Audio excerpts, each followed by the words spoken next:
So hello friends, this is Gaurav और मैं आपका स्वागत करता हूं आपके अपने इस channel GK classes for preparation में। दोस्तों, जैसा कि हम लोग रेगुलर क्लास ले रहे हैं, कल संडे था तो संडे के दिन हम लोगों ने क्लास नहीं ली, एक इमरजेंसी काम होने के कारण। तो आज फिर से सोमवार का आज दिन है और सोमवार के दिन आज हम जो है फिर से एक नए चैप्टर की शुरुआत करने वाले हैं। तो आज जो हम शुरू करने वाले हैं वो है भूगोल की क्लास, यानी आज ज्योग्राफी की क्लास शुरू करने वाले हैं। 6th क्लास का जो पहला चैप्टर है आज हम लेने वाले हैं सौरमंडल में पृथ्वी, यानी पृथ्वी की जो जगह है वो सौरमंडल में किस जगह पर आती है और पृथ्वी की क्या क्या खासियत है, क्या क्या चीजें हैं जो पृथ्वी के बारे में हम लोगों को जानना चाहिए। इसके अलावा और भी जो दूसरे ग्रह हैं, जो सौरमंडल में जो दूसरे ग्रह हैं और उनके बारे में हम जानेंगे, चंद्रमा के बारे में जानेंगे। ठीक है, तो काफी चीजें हैं सीखने के लिए। हो सकता है कि जो क्लास है इसकी 2 पार्ट बनाने पड़ेंगे, क्योंकि ये जो क्लास है ना ये बहुत बेसिक चीज है। ठीक है, बेसिक होने के कारण जो है इसको जानना बहुत जरूरी है। ठीक है, तभी हम आगे जो चीजें हैं ना चीजों को अच्छे से समझ पाएंगे। तो उम्मीद करता हूं कि आप ये जो क्लास है आप पूरी देखेंगे। ठीक है, और चैनल को लाइक और सब्सक्राइब जरूर करिए और शेयर करिए ज्यादा से ज्यादा लोगों के पास। टेलीग्राम पर हम लोगों ने पीडीएफ जो है अपलोड किया हुआ है, जो पॉलिटिकल के जो भी चैप्टर हुए थे, जो हमने कवर कराए हैं, जो 6th क्लास की बुक कवर कराई है वो @GK क्लासेस फॉर प्रिपरेशन पे उसकी पीडीएफ जो है अवेलेबल है। आप जाके वहां से डाउनलोड कर सकते हैं, अपने पास सेव कर सकते हैं और चाहे तो हार्ड कॉपी निकलवा के अपने पास परमानेंटली जो है रख सकते हैं। तो इससे ये फायदा होगा कि जब चाहे तब जो है ना उसको आराम से आप पढ़ सकते हैं, जितनी बार चाहे उतनी बार रिवीजन आप कर सकते हैं। तो कोशिश किया कीजिए कि जो है क्लास को पूरा देखा कीजिए, क्योंकि जो जो भी हम चीजें बताते हैं वो बहुत इंपॉर्टेंट चीजें हैं। ठीक है, तो उम्मीद करता हूं कि जो भी चीजें देखेंगे वो चीजें सीखने की अच्छे से कोशिश करेंगे। हम लोग अपनी तरफ से पूरी कोशिश कर रहे हैं कोई चीजें छूटे ना। पीडीएफ में जो चीजें हम लोग दे रहे हैं वो बहुत इंपॉर्टेंट क्वेश्चंस है। ठीक है, उससे रिलेटेड क्वेश्चंस है। इसी तरीके से जो आज की जो क्लास होगी सौरमंडल में पृथ्वी, अर्थ इन द सोलर सिस्टम, आज हम पढ़ाने वाले हैं। तो क्लास को पूरा देखिए, कोशिश करिए अच्छे से समझने की, और अगर एक बार में ना समझ में आए तो आप इसको बार बार जो है रिपीट करके देख सकते हैं, अच्छे से चीजों को समझ सकते हैं। ठीक है, तो चलिए शुरुआत करते हैं। तो सबसे पहले आज हम जो शुरू करने वाले ना सौरमंडल में पृथ्वी, और जो इसके सबसे पहले हम पूर्णिमा और जो है अमावस्या के बारे में बात करने वाले हैं। तो चलिए सबसे पहले शुरू करते हैं पूर्णिमा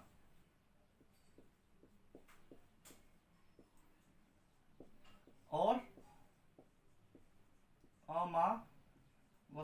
अमावस्या। पूर्णिमा और अमावस्या तो हिंदू पंचांग के हिसाब से आप देखेंगे कि जैसे हम लोग इंग्लिश में जनवरी फरवरी पढ़ते हैं ना, वैसे हिंदू पंचांग में जेठ बैसाख वगैरह जो है 12 किस्म के जो है महीने हैं हिंदू पंचांग, यानी हिंदू कैलेंडर के हिसाब से भी। तो जो पूर्णिमा है ना, जो पूर्णिमा जिस दिन होता है, ठीक है, पूर्णिमा जिस दिन खत्म होता है, यानी महीने के 15वें जो 1 से लेके 15 दिन पूर्णिमा का होता है और 1 से लेके 15 दिन अमावस्या का होता है। तो जो पूर्णिमा जिस दिन खत्म होता है उस दिन से नया महीना जो है हिंदी कैलेंडर के हिसाब से चालू हो जाता है। इस तरीके से आप देखेंगे कि पूर्णिमा जो है हर 15 दिन पे आती है और अमावस्या हर 15 दिन पे आती है, यानी साल में जो है ये 12 बार आता है और ये साल में जो है ये भी 12 बार आता है। ठीक है, यानी 15 तारीख, हर 15 तारीख को पूर्णिमा होता है और हर 15 को अमावस्या होता है। अच्छा, पूर्णिमा का क्या मतलब होता है, अभी हम जानेंगे पूर्णिमा क्या होता है। पूर्णिमा का क्या मतलब होता है? पूर्णिमा का मतलब होता है, पूर्णिमा और अमावस्या जो रिलेटेड है वो चंद्रमा से। ठीक है, इनको कहा जाता है चंद्रमा की कलाएं। क्या कहा जाता है? चंद्रमा की कलाएं, यानी चंद्रमा जो है ना, चंद्रमा अपनी कलाएं दिखाता है। यानी 15 दिन जो है पूर्णिमा के होते हैं और 15 दिन जो है अमावस्या के होते हैं। यानी 15 दिन जो 15वां दिन जो होता है उस दिन पूर्ण चंद्रमा, यानी पूर्ण रूप से आप चंद्रमा को देख सकते हैं। यानी जो चंद्रमा जो दिखता है ना पूर्णतः गोल दिखता है।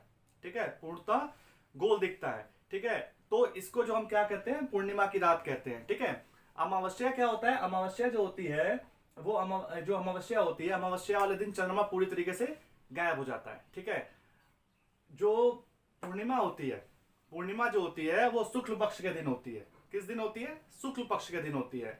और जो अमावस्या होती है वो कृष्ण पक्ष, इसको बोला जाता है। क्या बोला जाता है? कृष्ण पक्ष। अच्छा, पूर्णिमा की क्या खासियत होती है?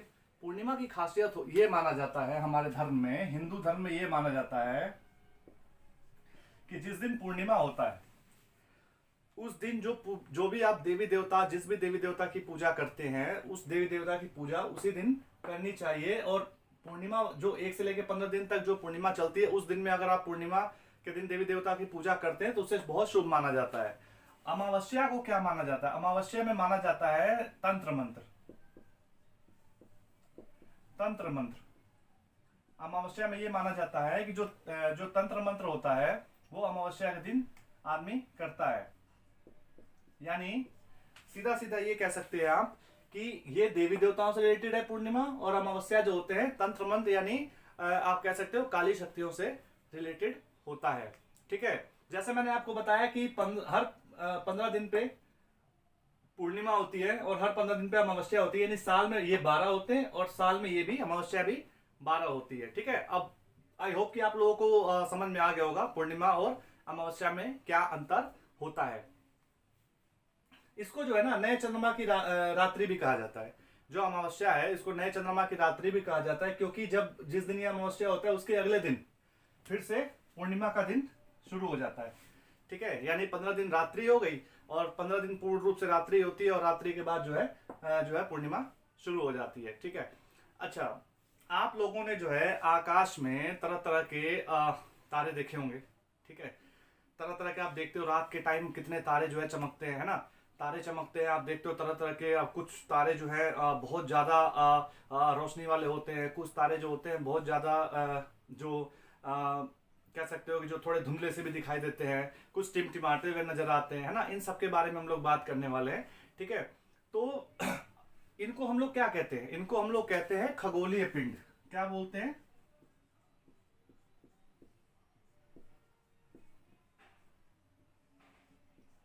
खगोलीय पिंड। इनको हम लोग बोलते हैं खगोलीय पिंड। ठीक है, खगोलीय पिंड क्यों बोलते हैं? क्योंकि सूर्य हो गया या चंद्रमा हो गई तथा वे सभी वस्तुएं जो रात के समय में आसमान में चमकते हैं, ठीक है, आसमान में चमकते हैं, इनकी अपनी खुद की ऊष्मा होती है, अपना खुद का इनका प्रकाश होता है। ठीक है, इन्हें हम लोग क्या बोलते हैं? इनको हम लोग तारा बोलते हैं। क्या बोलते हैं? तारा। इनको हम लोग तारा बोलते हैं क्योंकि आसमान में बहुत ज्यादा टिमटिमाते हैं और ये काफी दूर होते हैं। ठीक है, काफी ये दूरी पे होते हैं, काफी दूरी पे होते हैं, इसकी वजह से हमें छोटे दिखाई देते हैं। ठीक है, काफी दूरी पे होते हैं जिसकी वजह से हमें छोटे दिखाई देते हैं। हमारा सबसे नजदीक का तारा कौन सा है? जी हाँ, सूर्य। सूर्य जो है हमारा सबसे नजदीक का तारा है। ठीक है, हम जो भी चीजें अभी पढ़ने वाले हैं, ठीक है, इसीलिए मैंने आपको बोला कि हो सकता है कि क्लास 2 हमें लेनी पड़े, तो हम इस जो सौर मंडल में जो पृथ्वी है इसकी हम 2 क्लास लेने वाले हैं। ठीक है, 20-20 मिनट की कोशिश करेंगे, 20 से 25 मिनट की एक क्लास होगी, क्योंकि अच्छी तरीके से बेसिक चीजें समझाना बहुत जरूरी है। जब तक अच्छी तरीके से आप नहीं समझेंगे ना, तब तक वो चीजें दिमाग में नहीं घुसेंगी। जैसे पूर्णिमा हो गया, अमावस्या हो गया, अभी हम खगोलीय पिंड के बारे में बात कर रहे हैं। ठीक है, तो जो खगोलीय पिंड है तो ये क्या है? ये तारे होते हैं, इनकी दूरी काफी होती है। ठीक है, जो हम सबसे नजदीक का तारा है वो सूर्य है। दूरी ज्यादा होने के कारण ये छोटे नजर आते हैं। ठीक है, दूरी ज्यादा होने के कारण जो है ये छोटे नजर आते हैं। ठीक है, तो हम क्या देखते हैं? इनका अपना प्रकाश होता है। इनका सूर्य का जो है अपना प्रकाश है, अपना प्रकाश है, सूर्य का अपना प्रकाश है। और ये प्रकाश जो है वो खुद ये उत्पन्न करता है। ठीक है, हाइड्रोजन और हीलियम नाम की जो गैसेस होती हैं वो उनको मिला के आगे हम बात करने वाले हैं। सूर्य के बारे में अच्छे से जानेंगे हम लोग, कौन कौन सी गैसेस हैं, कौन कौन कैसे कैसे चमकता है, इसकी जो सूर्य का जो बाहरी जो रेडियस है, ये जो बाहरी रेडियस है, ये कितना टेम्परेचर होता है। ठीक है, और जो ये अंदरी जो अंदरूनी जो इसका अंदर का जो इसका केंद्र है, केंद्र में क्या इसका टेम्परेचर होता है। ठीक है, इसके बारे में हम लोग अच्छे से समझेंगे।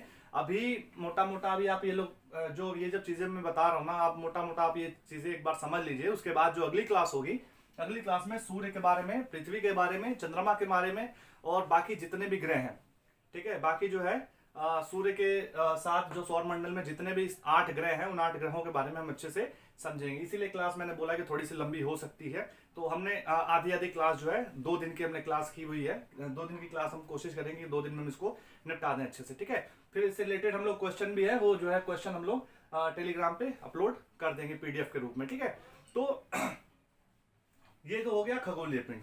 ठीक है, अब हम लोग जो है जानेंगे नक्षत्र मंडल के बारे में। ठीक है, नक्षत्र मंडल के बारे में आप लोग देखते हैं कि कितनी सारी चीजें हैं जो जिससे हम अननोन है, जिनके बारे में हमें पता नहीं है। ठीक है, नक्षत्र मंडल है ना, कितनी ऐसी चीजें हैं जिसके बारे में हम लोग जानते नहीं है। ठीक है, और जो ये दुनिया बनाई गई है ना, जो ये दुनिया बनी है ना, वो बहुत ही खूबसूरत है। ठीक है, और कुछ इतनी इतनी रहस्यमय चीजें इसके अंदर छुपी हुई हैं कि क्या ही कहा जाए उसके बारे में, है ना। तो जैसे कि हम लोग किसी के थ्रू जान लेते हैं, किताबों में पढ़ लेते हैं, देख लेते हैं चीजें, तो हम लोगों को समझ में आ जाती है वो चीजें। ठीक है, और कुछ जो चीजें हैं जैसे जिनके बारे में हम लोग नहीं जान पाते और एकदम से जानते हैं ना, तो हमें अचरज सा होता है ना। वो चीजें जान के इतनी खुशी सी होती है कि बताओ कि ऐसी ऐसी चीजें भी हमारी आसपास चीजें हैं और हम लोगों को पता ही नहीं उसके बारे में, है ना। तो अब हम बात करें नक्षत्र मंडल क्या होता है। ठीक है, रात्रि के समय में तारों के विभिन्न समूह, जो तारे होते हैं ना, रात्रि के समय जो तारे होते हैं, तारों के समूह, तारे होते हैं, इनके जो समूह होते हैं, उन समूह के द्वारा, तारों के समूह होते हैं, और समूह के द्वारा जो बनाई गई आकृतियां होती हैं, समूह के द्वारा बनाई गई आकृतियां होती हैं। ठीक है, जिनको हम नक्षत्र मंडल कहते हैं। ठीक है, तारों के जो समूह होते हैं, समूह के द्वारा जो बनाई गई आकृतियां होती हैं, उन्हें हम नक्षत्र कहते हैं। इसके जो एक एग्जांपल मैं आपको देता हूं। इसका एक एग्जांपल अर्सा मेजर,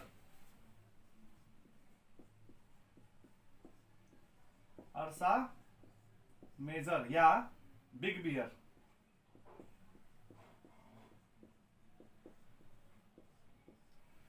अर्सा मेजर या इसको बिग बियर भी कहा जाता है। ठीक है, रात्रि के समय तारों के समूहों के द्वारा बनाई गई जो आकृतियां होती हैं, उन्हें हम नक्षत्र मंडल कहते हैं। ठीक है, और उसके एक जो उदाहरण है वो अर्सा मेजर या बिग बियर है। ठीक है, इसी तरीके से जैसे सप्तऋषि तारामंडल के बारे में आपने सुना होगा। ठीक है, सप्तऋषि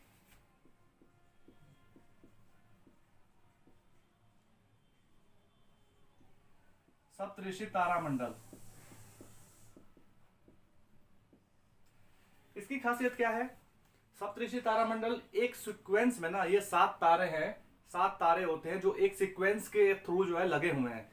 सप्त का मतलब होता है 7, ऋषि का मतलब होता है जो ऋषि मुनि होते हैं ना, जो संत होते हैं, उन संतों के नाम के ऊपर मैं आगे जो नेक्स्ट क्लास जो होगी ना, उसके बारे में उन 7 जो है ऋषियों के भी आपको नाम बता दूंगा। आप लोग नोट कर लेना, क्योंकि ये जो चीजें है ना, ये बहुत इंपॉर्टेंट है। आप देखोगे कि हमें पता होता है कि सप्तऋषि है, लेकिन सप्तऋषि है क्या।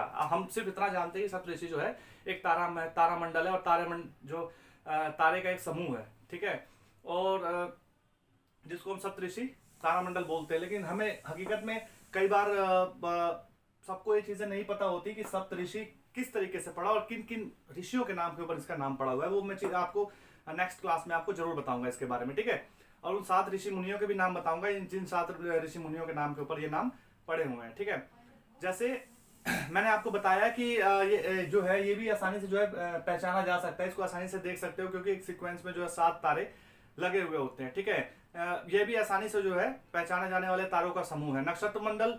और जो ये जो दिख रहा है ना आपको, जो सप्तऋषि तारामंडल है, ये अर्सा मेजर का ही एक भाग है। ठीक है, अर्सा मेजर का ही भाग है जो हमें दिखाई देता है। ठीक है, अब हम बात करते हैं ध्रुव तारे के बारे में।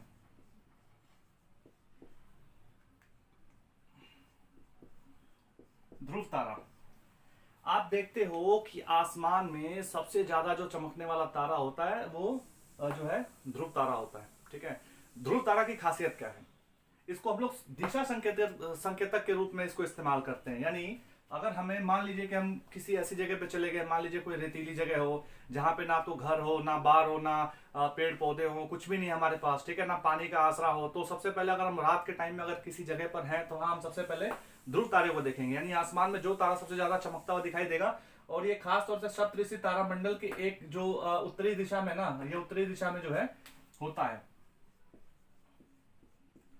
उत्तरी दिशा में होता है, नॉर्थ, इसलिए इसको आसानी से पहचाना जा सकता है। सप्तऋषि तारामंडल के बीच में से अगर आप देखोगे उत्तरी दिशा में ना, जो सबसे ज्यादा चमकता हुआ तारा दिखाई देगा वो ध्रुव तारा होता है। ठीक है, इसी के थ्रू हम लोग दिशा जो है ना, दिशा संकेतक के रूप में इसका इस्तेमाल करते हैं, और दिशा के बारे में लोग इसके बारे में जान सकते हैं। ठीक है, अच्छा, इसकी खासियत यह है कि उत्तर दिशा में होता है, हमेशा एक ही दिशा में होता है। ठीक है, ये उत्तर दिशा में होता है, ये हमेशा एक ही दिशा में होता है। और ये जो है ना, इसके बारे में आप देखोगे कि ज्यादा जो है आप उत्तर दिशा, मतलब उत्तर दिशा में जैसे कि लोग जैसे घूमने फिरने वाले लोग होते हैं, या जैसे जैसे जिनको दिशा भ्रम हो जाता है, जिनको आसानी से ये नहीं पता चलता कि भाई मैं कौन सी दिशा में खड़ा हूं, तो इस तरीके से जो है ना, ध्रुव तारा की मदद से उस जगह को देख सकते हैं कि हम कौन सी जगह पे खड़े हैं। ठीक है, अब हम जानेंगे ग्रहों के बारे में कि ग्रह क्या होते हैं, उनकी खासियत क्या होती है।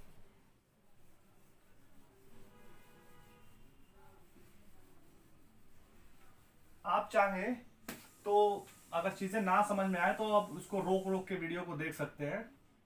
ठीक है, और एक बार नहीं तो 2 बार नहीं, आप 3 बार 4 बार जितनी बार चाहें अच्छे से चीजों को समझ सकते हैं। ठीक है, इसके अलावा हम लोग पीडीएफ भी प्रोवाइड कराएंगे, इससे रिलेटेड जो भी क्वेश्चन होंगे वो आपको जरूर हम लोग बताएंगे। ठीक है, अच्छा, जो ग्रह होते हैं उनकी खासियत क्या होती है। जो खगोलीय पिंड होते हैं, जो खगोलीय पिंड है जिनका अपना प्रकाश होता है, ठीक है, जिनका जैसे मैंने बताया आपको, जो खगोलीय पिंड होते हैं जिनका अपना प्रकाश होता है, ठीक है, उनके प्रकाश व ऊष्मा जो है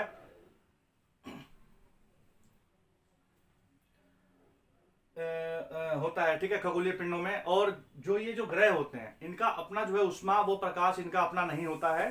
ठीक है, ये सूर्य से प्रकाश लेते हैं। ठीक है, ये जैसे तारे हैं ना, जो दूसरे जो मैंने बताया खगोलीय पिंड, जो दूसरे जो तारे हैं उनसे जो है अपना प्रकाश लेते हैं और उनसे प्रकाशित होते हैं। तो इस तरीके के जो पिंड होते हैं वो ग्रह कहलाते हैं। क्या कहलाते हैं? ये भी एक तरीके के पिंड है जिनको हम ग्रह कहते हैं। इनका अपना प्रकाश नहीं होता है, जैसे कि पृथ्वी, जैसे कि पृथ्वी भी एक किसी ग्रह का भाग है। हमारे पास टोटल 8 ग्रह हैं। ठीक है, टोटल कितने हैं? 8 ग्रह हैं। ठीक है, आप देखोगे कि जो ये ग्रह है इनका अपना प्रकाश नहीं होता। जैसे पृथ्वी है, पृथ्वी भी किससे प्रकाशित होती है? वो भी सूर्य से। जैसे चंद्रमा इसका उपग्रह है, पृथ्वी का जो उपग्रह है वो चंद्रमा है। ठीक है, तो वो भी किससे प्रकाशित होती है? तो वो भी जो है रात के समय में वो भी सूर्य से ही प्रकाश लेती है। ठीक है, अगर आप चंद्रमा से की सतह से पृथ्वी को देखेंगे, अगर चंद्रमा की सतह से पृथ्वी को देखेंगे तो वो भी चंद्रमा की तरह ही आपको दिखाई देगी, यानी वो भी प्रकाशित दिखाई देगी। ठीक है, अच्छा, अंग्रेजी में इसको प्लेनेट बोला जाता है। अंग्रेजी में इसको प्लेनेट बोला जाता है। अच्छा, जो पृथ्वी है ना, जैसे पृथ्वी है,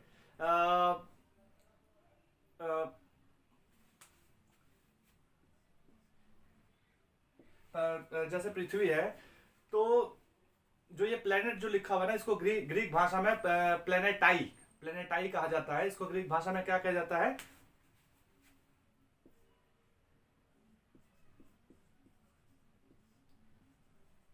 ग्रीक भाषा में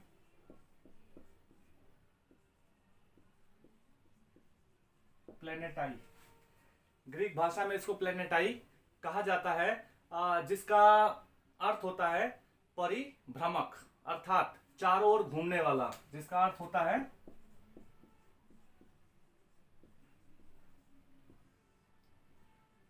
पृथ्वी भी एक प्लेनेट है, एक ग्रह है। ठीक है, प्लेनेट जो होते हैं ना, जो ग्रह है, ग्रहों को जो है इंग्लिश में प्लेनेट बोला जाता है, और ग्रीक भाषा में इसको हम प्लेनेटाई कहते हैं, यानी परिभ्रमक, चारों ओर घूमने वाला, चारों ओर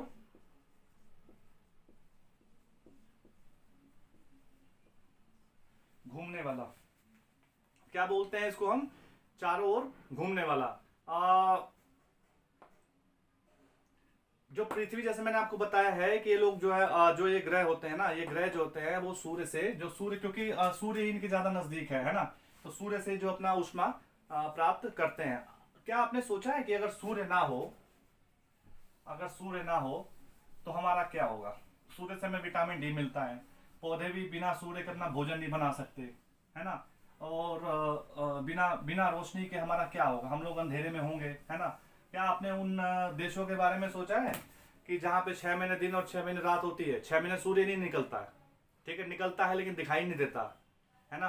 क्यों? क्योंकि जो वहाँ का एटमॉस्फेयर, वो एटमॉस्फेयर ही वहाँ का अलग है। सो हम लोग देखेंगे कि इनकी जो इंपॉर्टेंस है ना, जो सूर्य की जो इंपॉर्टेंस है वो बहुत ज्यादा बढ़ जाती है, ठीक है। बिना सूर्य के हम जो हमारा जो पृथ्वी है वो पृथ्वी की कल्पना ही नहीं कर सकते हैं, ठीक है। क्योंकि surya is the most important और valuable star in our solar system, ठीक है। क्योंकि वो सबको रोशनी देता है और जहां तक हमारी पृथ्वी का सवाल है, भाई पृथ्वी को तो रोशनी वहीं से मिलती है, ठीक है। पृथ्वी पे जो भी आप देखते हो कि जिस तरीके से आप देखोगे कि बिना सूर्य की रोशनी के हमारी पृथ्वी पे कुछ भी संभव नहीं है, ठीक है। हालांकि गर्मी होती है, बरसात, और आप देखते हो कि भाई इसी की वजह से हमको काफी बेनिफिट भी है। हम लोग अनाज उगाते हैं, वो भी सूर्य की रोशनी के बिना वो भी संभव नहीं है। पेड़ पौधे सूर्य की रोशनी के बिना नहीं जी सकते, है ना। तो इसी तरीके से बहुत ज्यादा इंपॉर्टेंट है, ठीक है। अभी हम बात करेंगे चंद्रमा के बारे में। चंद्रमा के बारे में, चंद्रमा जो है वो पृथ्वी का एक अपना प्राकृतिक उपग्रह है, ठीक है। और ये जो पृथ्वी का चारों ओर जो है चक्कर लगाता है, ठीक है। ये पृथ्वी के चारों ओर चक्कर लगाता है, ठीक है। और आप देखोगे कि कुछ ऐसे भी ग्रह हैं जिनके पास अपने खुद के चंद्रमा है या चंद्रमा की तरह उपग्रह है, ठीक है। उसके बारे में हम लोग आगे बात करेंगे, ठीक है। आप देखोगे सौर मंडल, ठीक है, इनके बारे में हम लोग विधिवत जो है जानकारियां प्राप्त करेंगे। जो आज की क्लास थी, आज की क्लास में इंपॉर्टेंट जो मोटा मोटा जो अच्छी जो मेन जो चीजें उसके बारे में पहले हम डिस्कस कर लें, फिर अच्छे से जो नेक्स्ट क्लास होगी ना, हर एक के बारे में, जैसे चंद्रमा हो गया, सूर्य हो गया, पृथ्वी हो गया, उनकी जो दूरी है पृथ्वी से सूर्य की दूरी कितनी है, कितनी देर में वहां से वहां तक रोशनी जो है सूर्य से लेकर पृथ्वी तक रोशनी पहुंचती है, जो सूर्य जो है, सूर्य की इंपॉर्टेंस क्या है, ठीक है। पृथ्वी क्या है, पृथ्वी की इंपॉर्टेंस क्या है, पृथ्वी में कौन कौन सी ऐसी चीजें हैं, और जो उसको एक लिविंग ग्रह बनाता है जहां पे लोग आराम से रह सकते हैं, वो क्या क्या खासियतें हैं उसकी, जिससे जो लोग आसानी से वहां पे रह सकते हैं। सौर मंडल क्या है? सौर मंडल, अभी हम सौर मंडल के बारे में बात कर रहे हैं। तो सौर मंडल क्या है? सूर्य, ठीक है, सूर्य के साथ साथ 8 ग्रह हैं, ठीक है, कुछ उपग्रह हैं, ठीक है, कुछ अन्य खगोलीय पिंड भी हैं, ठीक है, और क्षुद्र ग्रह है। क्षुद्र ग्रहों के बारे में बात करेंगे, उल्का पिंड है, ठीक है। इन सबको मिला के एक सौर मंडल का निर्माण होता है, ठीक है। सूर्य के अलावा जो है, सूर्य सबसे पहले आता है, ठीक है। सूर्य के अलावा जो है 8 ग्रह हैं,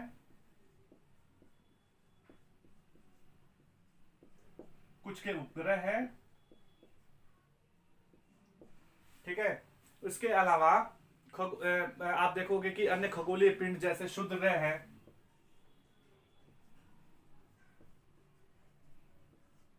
ठीक है। आप देखोगे क्षुद्र ग्रह है, क्षुद्र ग्रह के अलावा जो है उल्का पिंड है।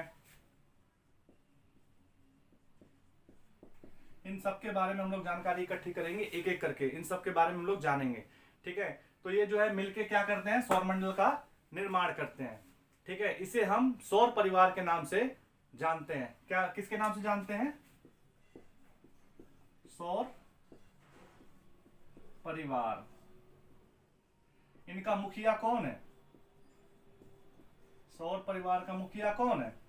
तो है सूर्य। जैसे कि मैंने बताया कि सबकी सारे जितने भी ग्रह हैं, उन सभी ग्रहों का जो मुखिया है वो सूर्य है। बिना सूर्य के इन ग्रहों की कल्पना नहीं की जा सकती है, ठीक है। Surya is the most important star in our solar system, ठीक है, बहुत ही ज्यादा। अच्छा, पौराणिक जो कहानियां थी, पौराणिक रोमन कहानियों में सूर्य को सोल के नाम से जाना जाता था, ठीक है, ठीक है। सोल जो है सूर्य देवता को बोला जाता है। इसका अर्थ क्या होता है? और जो सौर होता है ना, सौर, जो हम सौर बोलते हैं, सौर मंडल जैसे हमने बोला, तो उन पौराणिक कहानियों में इसको सौर को जो ना, सूर्य को सौर के नाम से जाना जाता था। सूर्य को जो है सौर के नाम से जाना जाता था।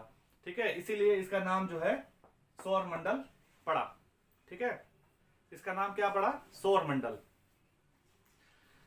आप देखोगे इसके अलावा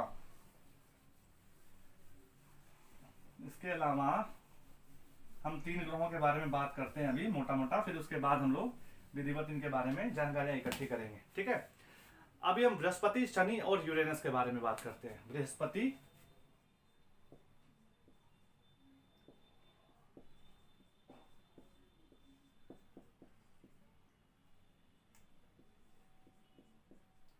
शनि,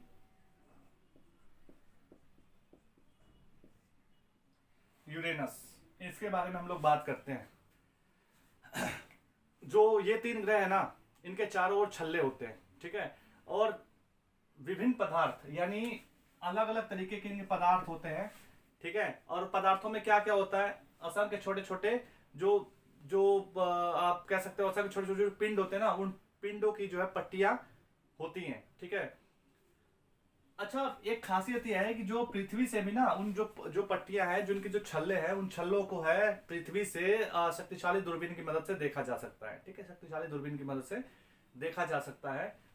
वो ऐसे कि आप देखोगे कि जो हमारे पास दूरबीन होता है, दूरबीन जो शक्तिशाली अगर जो कोई दूरबीन होता है ना, उस दूरबीन की मदद से हम काफी दूरी तक का जो डिस्टेंस जो है कवर कर सकते हैं। और सबसे बड़ी चीज ये है कि खगोलीय जो पिंड होते हैं या जो भी ग्रह होते हैं या जो भी जिसके बारे में जैसे हम लोग बात किया कि उपग्रह है या कुछ जैसे शुद्ध ग्रह, उल्का पिंड है, सौर मंडल में जितनी भी चीजें हैं, उन दूरबीन की मदद से हम यहाँ से बैठे बैठे उनको आसानी से उसके ऊपर नजर रख सकते हैं कि कितना घूम रहा है, कैसे घूम रहे हैं, कितनी दूरी पे हैं, है ना, वो उल्का पिंड कितनी दूरी पे है। जैसे आप लोग देखा होगा, आप लोगों ने न्यूज में भी देखा होगा, साइंटिस्ट वगैरह जो है इसी काम में लगे होते हैं, जो जो इससे रिलेटेड जो साइंटिस्ट जो सौर मंडल की जो निगरानी जो रखते हैं। ठीक है, उनको पता होता है कि कौन सा, आप देखते हो ना जैसे न्यूज में देखा कि एक उल्का पिंड है, उल्का पिंड जो पृथ्वी की तरफ तेजी से आ रहा है और वो पृथ्वी से टकरा सकता है, और टकराने से उससे बहुत ज्यादा जो है क्षति हो सकती है। तो वो लोग क्या करते हैं, उससे निपटने के लिए हमेशा तैयार रहते हैं, हमेशा उसके ऊपर नजर रखते हैं, हमेशा उसकी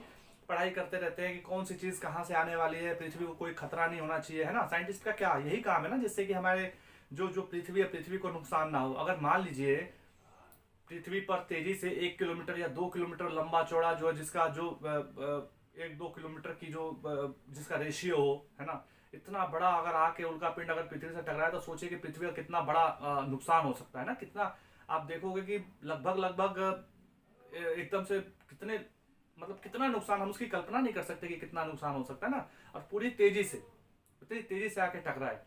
ठीक है, तो इसीलिए जो साइंटिस्ट होते हैं, साइंटिस्ट का यही काम है। ठीक है, साइंटिस्ट का यही काम है जो सौर मंडल की निगरानी रखते हैं, हमेशा ये नजर रखते हैं कि कहाँ पे क्या घटना हो सकती है, या कौन सा जो पिंड है जो टकरा सकता है पृथ्वी से ना, हमेशा उसकी निगरानी रखते हैं। अच्छा, अभी हम बात करते हैं जैसे सूर्य है, और सूर्य के निकटतम ग्रहों के बारे में, जो जिनको हम क्या कहते हैं, आंतरिक ग्रह, जिनको हम आंतरिक ग्रह कहते हैं। जो सूर्य के जो निकट जो ग्रह है उनको हम आंतरिक ग्रह कहते हैं। जैसे कि सूर्य के सबसे निकट ग्रह कौन सा है? बुध।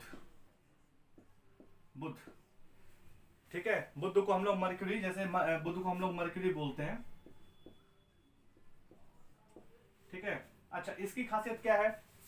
इसकी खासियत यह है कि 88 दिन में सूर्य के चक्कर लगाता है। कितने? 88 डेज सूर्य के चक्कर लगाता है।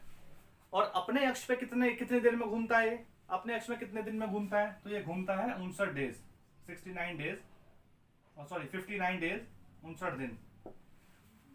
ठीक है, उसके बाद हम बात करते हैं शुक्र के बारे में। जो इसका ये तो हो गया फर्स्ट नंबर का, उसके बाद आता है सेकंड, शुक्र। ठीक है, शुक्र के बारे में, तो शुक्र यानी विनस।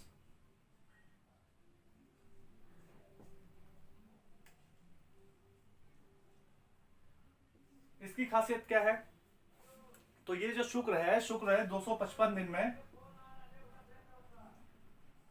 सूर्य के चक्कर लगाता है, 255 दिन। और अपने अक्ष पे कितने दिन में घूमता है? तो 243 डेज।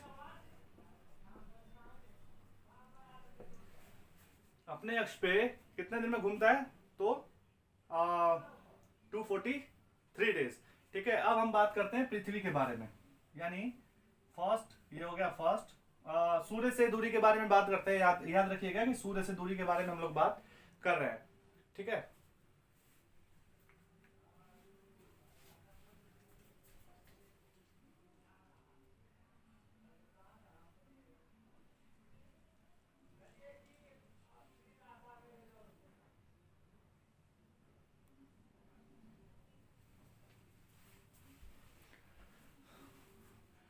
ठीक है।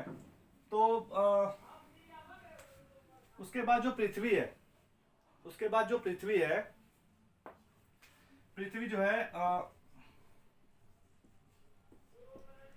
365 दिन सूर्य के चक्कर लगाती है और 24 आवर्स में एक चक्कर जो है ले लेती है। ठीक है, उसके अलावा मंगल,